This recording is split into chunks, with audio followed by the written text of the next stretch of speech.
Hello everyone. আজকে হঠাৎ বিকালবেলায় কিছু খেতে ইচ্ছা হচ্ছে, তো আমরা হঠাৎ করেই দু বোনে মিলে ঠিক করলাম যে মোমো খাবো।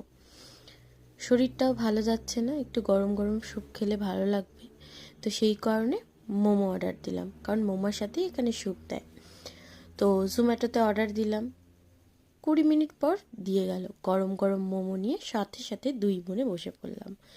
ভীষণ সুন্দর ছিল খেতে মোমোটা, আমিও খেলাম। দিদিও বলল খুব ভালো লেগেছে, কিন্তু দুঃখের বিষয় দিদি চাটনি খাবে না, কারণ ওর এই বেবির জন্য, ওর তো সবে সবে সিজার হয়েছে সেই কারণে। তারপরেই আমাদের খাওয়া দেখে ওর তো বায়না স্টার্ট, ও বোঝে না তাও বায়না করছিল। তারপর খাওয়া দাওয়া করে ওর সাথে একটু গল্প গুজব করলাম। ভিডিওটা ভালো লাগলে অবশ্যই লাইক করে দিও। টাটা। আমাদের ভাই